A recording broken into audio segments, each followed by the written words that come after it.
नमस्कार, मी यामिनी दळवी. बुलेटिनमध्ये तुम्हा सगळ्यांचं स्वागत. आणि एबीपी माझाच्या हाती ह्या क्षणी सगळ्यात मोठी आणि एक्सक्लुझिव्ह अशी बातमी लागलेली आहे. प्रशांत कोरटकरच्या वादग्रस्त रोल्स रॉइस गाडीच्या संदर्भातली सर्वात मोठी माहिती, एक्सक्लुझिव्ह माहिती एबीपी माझाच्या हाती लागली आहे. प्रशांत कोरटकरच्या आलिशान आणि वादग्रस्त रोल्स रॉइस गाडीचा शोध पोलीस घेत आहेत.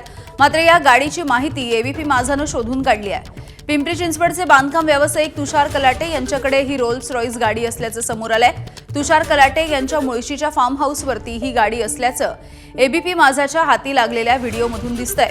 एबीपी माझानं ही गाडी शोधून काढली. आता तरी सीआयडीला जाग येणार का? सीआयडी गाडी जप्त करणार का, असाही सवाल आहे. WB02AB123 या क्रमांकाच्या या रोल्स रॉइस सोबत तुषार कलाटे यांचे फोटो सुद्धा आहेत. दुसरी महत्त्वाची गोष्ट म्हणजे प्रशांत कोरटकर आणि तुषार कलाटे यांचा एकत्रित व्हिडिओ सुद्धा एबीपी माझाच्या हाती लागलाय.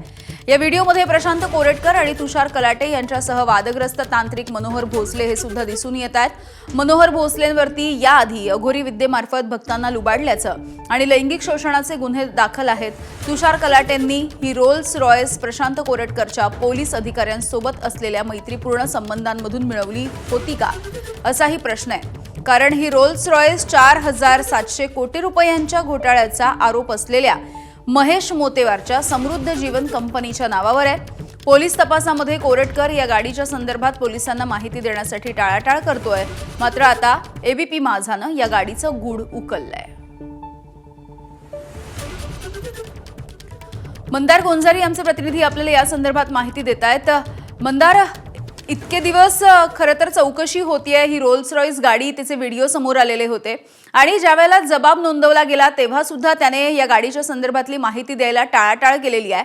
एबीपी माझानं ही बातमी दाखवल्याच्या नंतर तरी आता या गाडीचा माग पोलिसांना काढता येणार आहे का?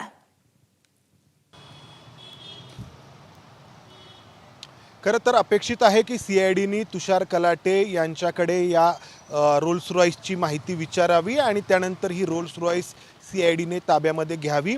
सीआयडीचे अधिकारी गेल्या अनेक दिवसांपासून हेच सांगत आहेत की त्यांना ही रोल्स रॉइस ताब्यात घ्यायची आहे आणि त्यानंतर पुढची प्रक्रिया पार पाडायची आहे. ती अशी असणार आहे की या रोल्स रॉइसचं व्हॅल्युएशन होईल आणि त्यानंतर लिलाव होईल, त्यातून येणारे पैसे हे गुंतवणूकदारांना दिले जातील असं सीआयडीचे अधिकारी सांगतायत. खरे मात्र दुसरीकडे ही रोल्स रॉइस आम्हाला सापडत नाही असंही सीआयडीचे अधिकारी दावा करत होते. मात्र आता ही रोल्स रॉइस नक्की आहे कोणाकडे हे एबीपी माझानी समोर आणलेलं आहे. त्यामुळे आता तरी सीआयडीचे अधिकारी पुढची कारवाई करणार का हे महत्त्वाचं आहे. दुसरीकडे ज्यांच्याकडे ही रोल्स रॉइस आहे तुषार कलाटे यांनी हे मान्य केलेलं आहे, कबूल केलेलं आहे की त्यांच्याकडे ही गाडी आहे आणि ती गाडी त्यांनी लिलावामध्ये एका बँकेच्या लिलावामध्ये विकत घेतलेली आहे. मात्र ही गाडी मूळ जी या गाडीचं ओरिजिन आहे किंवा ही गाडी मूळची आहे ती समृद्धी जीवन घोटाळ्याचा मुख्य सूत्रधार असलेल्या महेश मोतेवारच्या समृद्ध जीवन इंडिया लिमिटेड या कंपनीच्या नावावरती. आणि जेव्हा घोटाळ्यामध्ये मंदार, अगदी काही क्षणांसाठी तुम्हाला थांबवतेय. तुषार कलाटे आपल्या सोबत फोन लाईन वरून आहेत. तुषारजी, कोरटकरची ही गाडी तुमच्याकडे नेमकी कशी आली? जय शिवराय मॅडम, थोडं मी करेक्शन करतो. ही कोरटकरची गाडी नाही, ही गाडी ही माझीच आहे स्वतःची. ही गाडी मी 2017ला गाडी घेतलेली आहे मी आणि ही गाडी माझीच आहे, कोरटकरची गाडी नाही. आमचे प्रतिनिधी मंदार गोंजारी या संदर्भात तुम्हाला अधिकची माहिती विचारतायत. मंदार, हॅलो हॅलो मंदार, तुषार कलाटे आहेत आपल्या सोबत. हॅलो,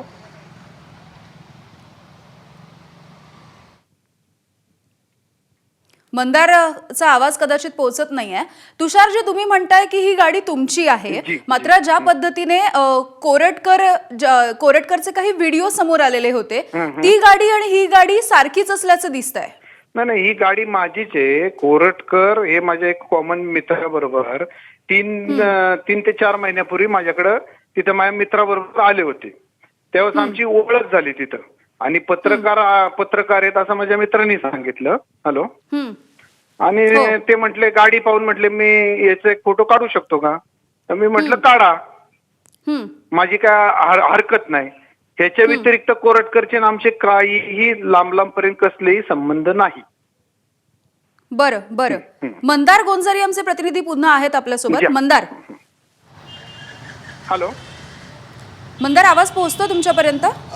तुषारजी, तुम्ही म्हणतायत जी. की हां, हा, हो, हो. मला आवाज येतो आहे. तुषार कलाटेजी, हां, मला पहिल्यांदा हे सांगा की ही गाडी तुम्ही मिळवली कशी, तुमच्याकडे आली कशी? ही 2016 मध्ये BMW फायनान्स कडनं मी ही गाडी परचेस केली. त्याचे डॉक्युमेंट वगैरे पण ते मी आता CID ला 2018 सबमिट पण केलेले आहेत सगळे. 2018 माझी त्याच्याबद्दल इन्क्वायरी पण झाली होती. त्यावेळेस मी हे सगळे नाही, पण, पेपर बोला बोला. सबमिट केलेले आहेत त्याचे.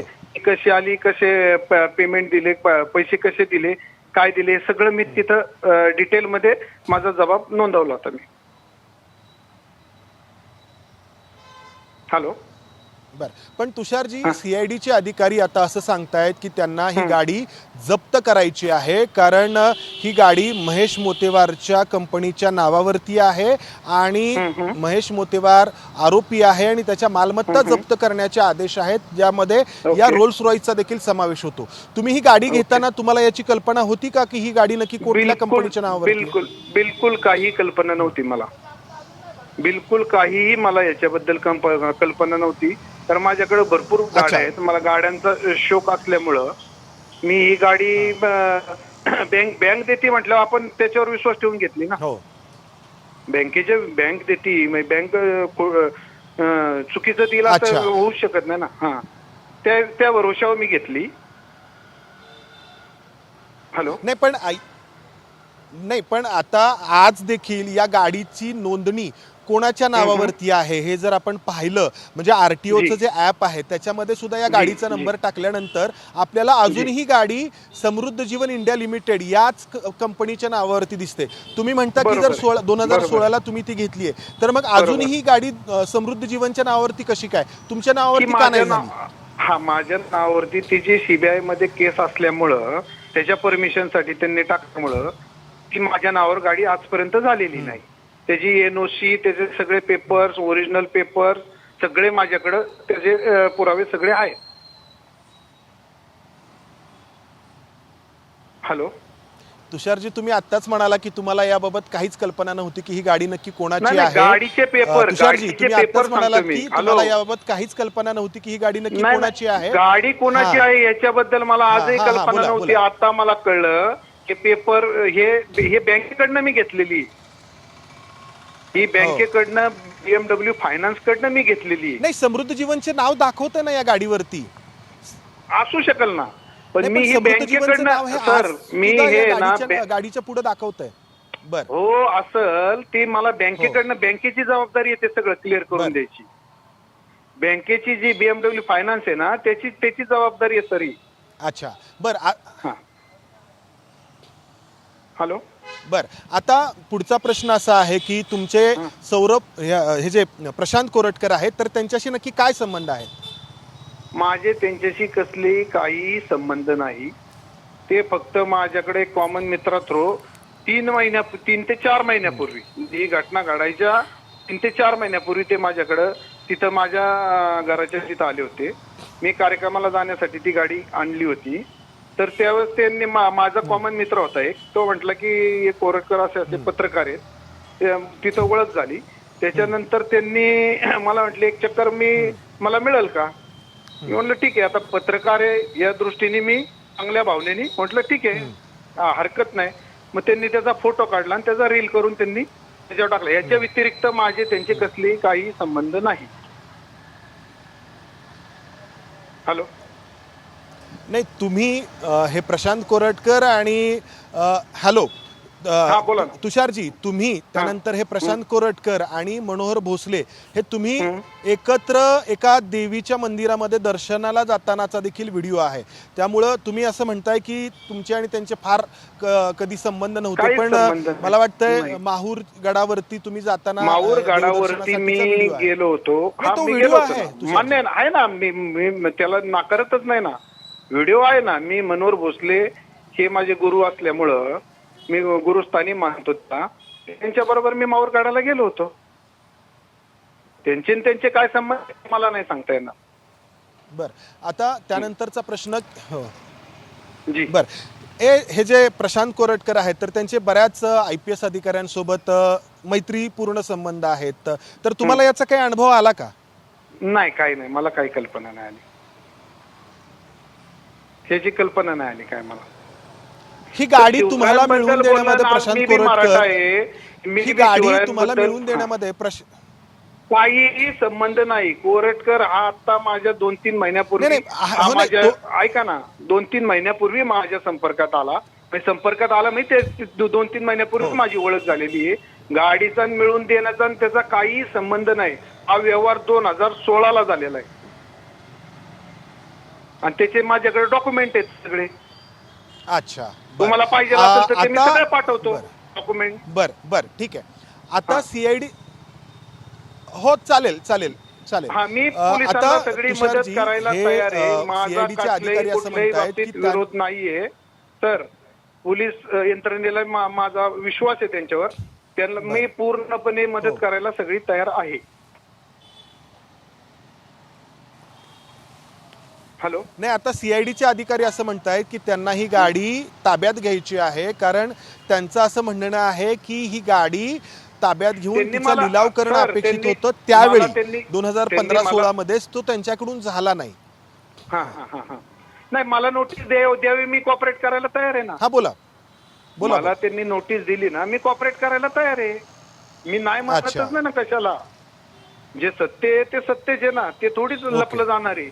याचा धन्यवाद. फक्त कसं आलंय सर, हे मीडियामध्ये सगळं चुकीचं सगळ्या पद्धतीने चाललेलं आहे. सत्य बाजू जर तुम्ही समजून घेऊन जर ती मांडली तर काही दूध का दूध पाणी का पाणी समोरासमोर होऊन जाईल. लपायचं कारणच नाही ना काय. या काही गोष्टी लपण्यासारख्या नाहीच आहे ना. बरं. त्याच्यात काय चोरी केली का काय हे केलंय, त्याच्यात जे आहे ते सत्यता आहे. हा व्यवहार कधी झालाय, त्याचे ट्रान्झॅक्शन आहेत त्या सालचे. कोरटकर तर आता आलं आता ही गाडी कुठे आहे? इन्क्वायरी करावा, आमची काय हरकत नाही. आता ही गाडी कुठे आहे? तुमच्या सोबत आहे का? नाही, माझ्या बरं. सोबत नाही गाडी. आता ही गाडी कुठे आहे? तुमच्या सोबत आहे का ही गाडी? नाही, माझ्या सोबत नाही गाडी. बरं, ओके. तुषारजी धन्यवाद. जी सर, थँक्यू. जय शिवराय. ओके, धन्यवाद. अगदी धन्यवाद मंदार, माहितीसाठी आणि या बातचीत केल्यासाठी. ABP माझा, उघडा डोळे बघा नीट.